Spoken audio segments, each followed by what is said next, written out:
NTV time, जनता की बात जनता के साथ। पुलिसकर्मी ने अहमदाबाद के विशाला होटल के पास नशे की हालत में एक दुर्घटना को अंजाम दिया। पुलिसकर्मी ने किया हंगामा, कार में बियर की बोतलें मिली। नमस्कार, एनटीवी टाइम में आपका स्वागत है। खबर अहमदाबाद से, जहां अहमदाबाद में सड़क हादसों और अपराधों की घटनाएं लगातार बढ़ रही हैं। वहीं अब एक बार फिर ऐसी घटना देखने को मिली। हालांकि ये घटना किसी नागरिक ने नहीं बल्कि लोगों की सुरक्षा में लगे एक पुलिसकर्मी ने खुद अंजाम दी। इस पुलिसकर्मी ने अहमदाबाद की विशाला होटल के पास नशे की हालत में एक दुर्घटना को अंजाम दिया। बताया जा रहा है कि पुलिसकर्मी प्रकाश देसाई को नशे की हालत में दुर्घटना करने के बाद स्थानीय लोगों ने पकड़ लिया था। अहमदाबाद के विशाला होटल के पास शराब के नशे में धुत एक पुलिसकर्मी ने पहले एक ई रिक्शा को टक्कर मारी। बाद में पुलिस आई और उसे पीसीआर वैन में बिठा कर ले गई। पुलिस को गाड़ी में बियर की बोतलें भी मिली है। कार से टक्कर के कारण रिक्शा भी बुरी तरह क्षतिग्रस्त हो गया। इस घटना के बाद कांस्टेबल प्रकाश देसाई के खिलाफ कानूनी कार्रवाई की गई। बता दें कि कांस्टेबल वटवा पुलिस में कार्यरत थे।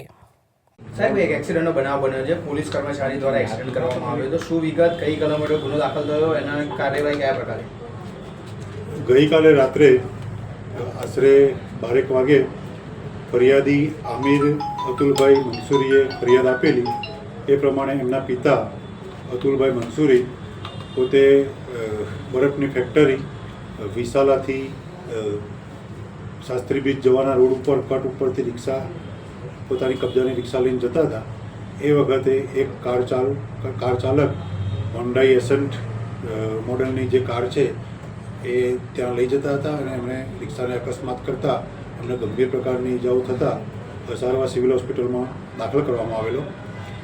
આ જે કાર ચાલક છે એની સ્થળ ઉપરથી જ અટક કરવામાં આવેલો અને તેને પોલીસ સ્ટેશન લાવીને પૂછપરછ કરતાં પોતે પોતાનું નામ પ્રકાશ વેરસીભાઈ નું જણાવેલું અને પોતે પોલીસ કોન્સ્ટેબલ તરીકે વટવા પોલીસ સ્ટેશનમાં નોકરી કરતો હોવાનું જણાવવામાં આવેલું અને ત્યાં સમન્સની ડ્યુટી બજાવતા હતા।